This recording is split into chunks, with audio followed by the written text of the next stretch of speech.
educado sabendo que tem um momento que ele precisa ajudar o papai e a mamãe através da operosidade, ocupando o tempo útil dos nossos filhos, dando utilidade a eles. Falando sobre a higiene, tem que ver com a limpeza do coração e também a limpeza do corpo. O homem limpo por dentro e o homem limpo por fora agrada a quem? Agrada a Deus. E Deus não habita em ambientes, aonde tem a sujeira.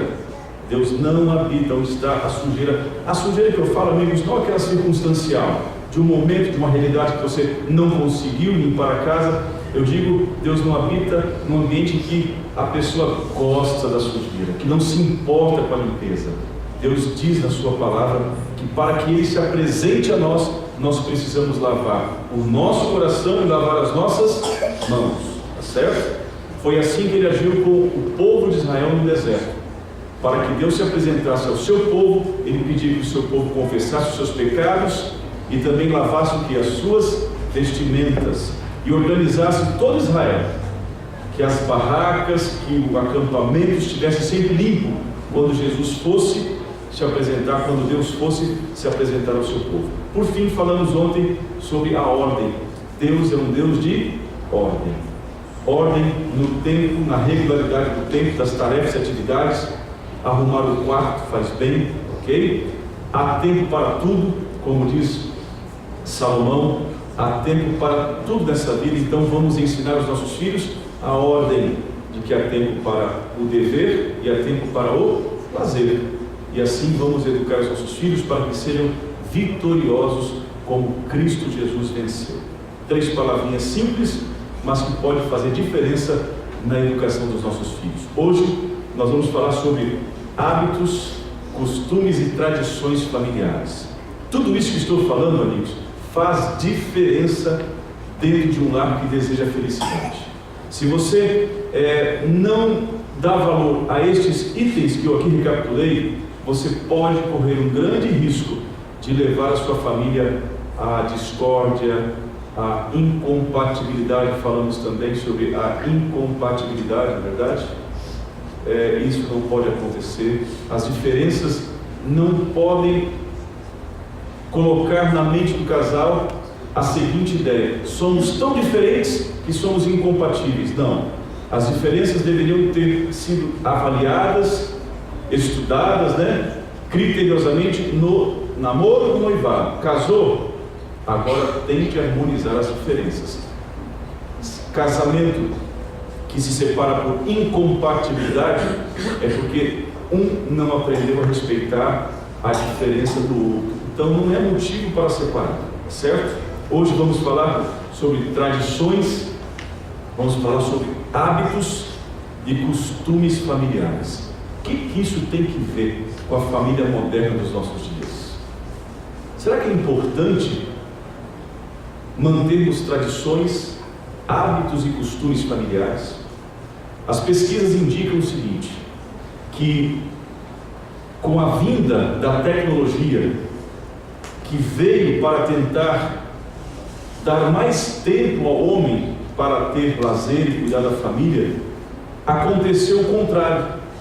A tecnologia colocou o homem numa condição de ter acesso às informações, rapidez na execução de algumas tarefas, mas o homem, ao invés de aproveitar o tempo que ele conseguiu através da tecnologia ganhar, ele se ocupou mais.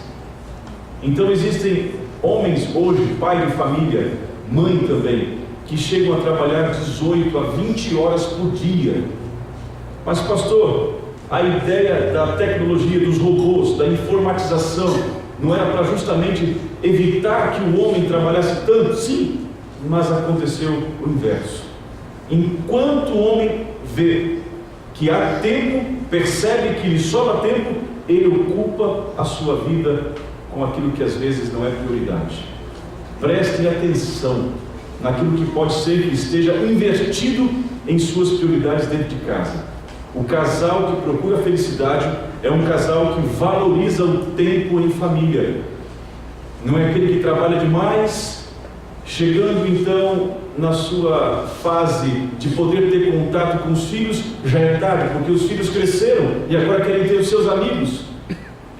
Então muitas vezes o trabalho excessivo tira do pai e da mãe a oportunidade de acompanhamento do desenvolvimento emocional dos seus filhos. E quando o pai pensa que é hora de brincar com o filho fala assim: papai, agora eu tenho os meus amigos, agora eu tenho os meus companheiros, agora eu tenho a minha namorada, agora eu tenho a minha turma, eu tenho a minha galera. E aí o pai perde a oportunidade de brincar, de se divertir e ter tempo ao lado do seu filho. Tradições, hábitos e costumes familiares nos reorganiza para estarmos mais perto da família. Tradições, hábitos e costumes têm como objetivo unir a família em torno de hábitos e costumes que, quem sabe, alguns aqui desta igreja já trazem de gerações e gerações.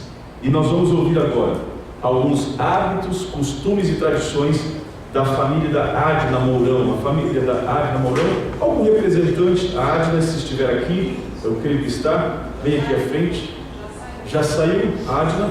Então, Mirinei Gonzalez, vem aqui por gentileza, Mirinei. Helmut Heyer, vem aqui por gentileza, meu amigo. E também Everton Neto.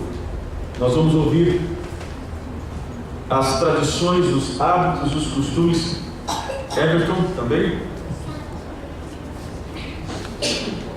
que vocês podem ter trazido das gerações de vocês. O objetivo é nós ouvirmos assim: pastor, eu preservei um hábito, um costume, uma tradição familiar, e eu transferi aos meus filhos também.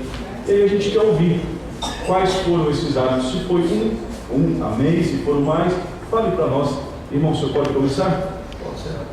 Deixa eu perguntar uma coisa para vocês. Vocês fazem parte de que geração de adventistas do sétimo dia? Bom, que eu tenho noção, os meus avós já eram adventistas na Alemanha. Meu pai veio como adventista da Alemanha, e agora a nossa família e os meus filhos, e agora os meus netos também.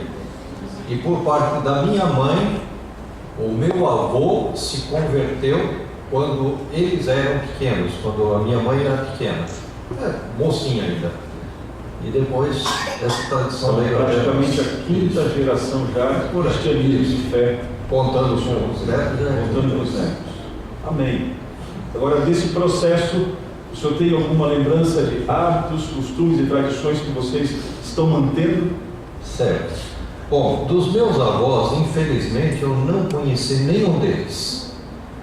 Os pais do meu pai, eles iam partir num navio na Primeira Guerra Mundial. Ele conseguiu embarcar num navio e veio até o Brasil. Mas o outro navio não partiu mais e não tivemos mais notícia nenhuma. E por parte da minha mãe também, os meus avós faleceram quando eu era pequeno, ainda não me conhecia por gente. Não tinha ideia nenhuma. Mas eu lembro muito bem as tradições dos meus pais. Uma coisa que a gente não esquece são os cultos familiares. Sexta-feira à noite, embora com muita dificuldade, porque nós morávamos numa cidade um pouco distante do centro de São Paulo, que é Ferraz de Vasconcelos, e naquela época havia só o trem Maria Fumaça, e tinha os seus horários muito espaçados para passar, mas o meu pai sempre estava na hora do pôr do sol, estava em casa, apesar de todas as dificuldades.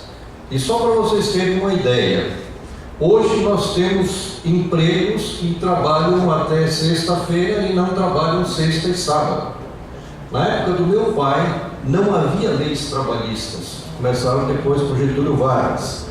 Então meu pai, ele trabalhava de domingo até sexta-feira. Sábado, como ele não ia para o trabalho, quando ele ia trabalhar no domingo, o patrão chegava para ele e dizia: olha, infelizmente você não veio ontem, eu tenho outra pessoa no seu lugar. Então passa aí o mês que vem para receber essa semana, e às vezes ficava de um mês para outro, e que era uma dificuldade tremenda. Mas eu lembro que sempre na hora do pôr do sol meu pai estava em casa. Amém. Amém. Isso é maravilhoso. É uma lembrança. E sempre no culto familiar